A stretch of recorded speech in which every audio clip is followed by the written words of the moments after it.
What's going on, YouTube? Zach is back, bringing another Pokemon Unite replay commentary. This time featuring Latias once again. Pretty good damage, pretty good kills and assist spread. All good stuff, I think. As always, if you enjoy this content, if you like watching me play, if you like listening to me talk, if you just, I don't know, like being here, give me a like. I appreciate the things like that. You know, let me know in the comments what you would like to see on the channel, stuff like that. And if you like these videos, subscribe, you know, get more stuff like this in the future. Anyway, let's get into it. Looking at lineups alone, theirs is more burst damage heavy, featuring a Dodrio, Espeon, Palma, and Buzzwole. But since we have one of each role, we're a little more balanced, have a bit of a better and even spread. So our team fight's going to be a lot better, but they're going to be better at isolating and KOing Pokemon. So over the course of the game, you'll get to see how my play evolves with that in mind. Kind of unfortunate they get the last hits early on in this way, but their last hit is better than ours early on, thanks to the Blissey. This is also sort of a mistake by my teammate, I think, and then he kept hitting the Blissey, who only went down to half HP, and was going to heal pretty fine anyway. You generally want to go for the last hits there to try to outlast hit him if you can. The Blissey's just kind of hard to KO early on, and until you can get some decent damage on him, it's not going to matter.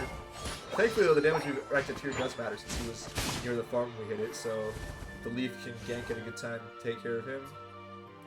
And yeah, with the Palmat showing top and the not too spawning mid, the Leaf is a perfect opportunity to go that way.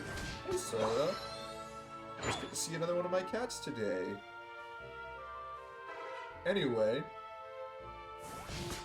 as ever, on Latias, you want to play for Eon stacks at any stage of the game. So when I'm doing Dragon Pulse situations like that, I'm trying to line it up where I can hit as many of the enemy Pokemon as possible while also securing as many last hits as possible. If you saw what I just did there, I hid in a bush as soon as the animation went off for his, what's it called, Sword Power. So the way that works, I guess I'll explain this since I made an Espeon guide, so, you know, a bit knowledgeable on Espeon, I suppose. So Stored Power, it has a brief starting animation where you get the boosted movement speed, and then as soon as that short period ends, I think it's about half a second, then you shoot the shots out. So if it locks onto someone with that move, but they hide in a bush before the shots go out, the shots won't go out. Anyway, more importantly, I'm moving mid now to play for the Regidrago. As I like to say, it's a really important objective at this stage of the game. Espeon's fault was slightly a little unfortunate, but just how it goes. My goal here is to wall him and everyone else out as much as I can. And if the Dodrio approaches, I move back towards the objective to help do that. And yeah, he's low enough HP where we can easily take care of him. And now I'm just going to play between my enemies and their goal pad. I'm going to make it so they have to go really far around me if they want to get back. And once I double to the Palma, he's going to take a very similar path, right? Like, look, once I start fighting him, he has to retreat and go all the way around because I'm here. So he and the Espeon both had a really annoying round to take thanks to the way I played. And with my guy stuck behind the enemy goal pad in their flux zone, I'm just going to knock out the thing. Still knock out the Leaf, but we still got the goal pad. I'm going to play for defense now. And Dragon Bolt and this ball are both great for that, obviously. So it's a big part of why I like this moveset on Latias. That said, they did nerf Dragon Cheer as well, so, you know, I will say I think both moves are still about as good as they were before, or relative to each other as they were before. But they did not nerf Dragon Breath, so, you know, if you like that, go for it. Here I got a good pickup on the Dodrio with one of the beads. I'm gonna zap this guy, take care of him, and then when his friend is low, I can finish him off even though all my friends are dead. Which gives us the space and time to do Registeel. Here I pretty much felt like it was secured. I don't want to spoil what happens, obviously, but you know, as Latias, you have the damage of rejecting by yourself, as you can see. Unfortunately, we got a very lucky ult from Dodrio and got that off. Maybe it was time, maybe it was luck, whatever. And yeah, my goal is still going to be to play up a little bit if I can. Here, when my team backed off, I should have backed off too. It was pretty greedy of me to stay up just for the Eon stacks. I am doing some decent stacking, but the issue becomes when they are able to take out me instead. You're only the predator until you become the prey after all. And yeah, my teammates without, so I'm helping the Leaf right top. They lose that. which does make it look like the enemy team will get both objectives, which is generally not ideal, but, you know, it can happen in situations like this. Latias is doing her best, running up, trying to help our guys out. I don't really pick up the objective, I just want to connect to KO that guy and get Eon stacks on him before I go up. And yeah, now that there is a thing to do, I'm going to be up here helping my team do it. Making use of the bushes there, as you can see, just playing really safe along that whole angle. And the bushes do help Latias, and then it gives you more places to aim out from with Dragon Pulse, or with Dragon Pulse. So definitely do keep that in mind. Control bushes use your angles effectively to hit a lot of ground, or to threaten a lot of ground, I should say.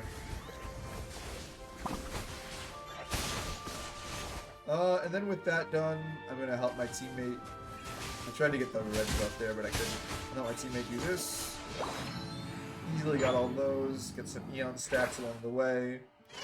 The enemy team is playing as a unit somewhat and trying to use their burst damage and what Woodroom they're listening to give them.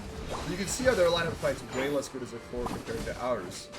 Ours just sort of pushes together and uses their moves in a way that's very complementary, whereas the enemy team has to, like, basically it's like 3 people that are playing a solo game trying to work together is what it looks like a lot of the time. And if that's how your fights look, you're probably not doing it right. But in any case, I did see the Pombat top scoring at the time, but my thought was he's just going to be stacking because he was well enough to score. So I'm not going to worry about trying to impede his stacking. It's not really worth my time. Yeah, we just want to get this and mess the enemies if we can.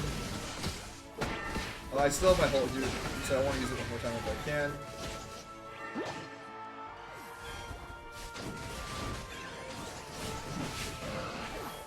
And I like using it on this guy because it's a sure hit, it does a lot of damage, and he's very squishy. Using my own damage, I'm able to take him out almost with the Snorlax miss. That really hurt to watch again. Oh, it hurt in the game, but when I watched that happen, or it hurts now, right? But when I watched that happen in the game and saw it for real, I was like, oh, come on, dude. Anyway, Buzz was going to start hitting this. I'm talking about him getting Eon stacks. Let's see if my team is contesting at something dumb. Already using ult for this is a bit ambitious, but it is early enough where we can get it back relatively soon, so I don't mind it that much. I'll check out this new grip. Oh. And even if we don't get any KOs, it did walk in, so we can get some points. And I'm here just to get Eon stacks and fight whoever wants to fight me. Between the plus move on Dragon Pulse and the slow mist ball, you're actually really able to control and kite all-rounders as Latias. With not much time left until Kyogre, I go here just to get a defensive perimeter set up, patrol some bushes, check as many as I can. There's a lot to check, so you're not always going to check all of them. But once I'm firmly confident they're not on this side, my focus then shifts towards ensuring my team plays a core. Because as I mentioned earlier, our team fight is much better than theirs. So I begin wrapping back around to reconnect so we can play as 5 as much as possible. I'd still take the top bush just to get a little bit of vision up here before rotating bottom. You know, basically making certain they're not trying to set up at the top at all. And once it's clear that they're all down here, yep, we can easily move in and begin our assault.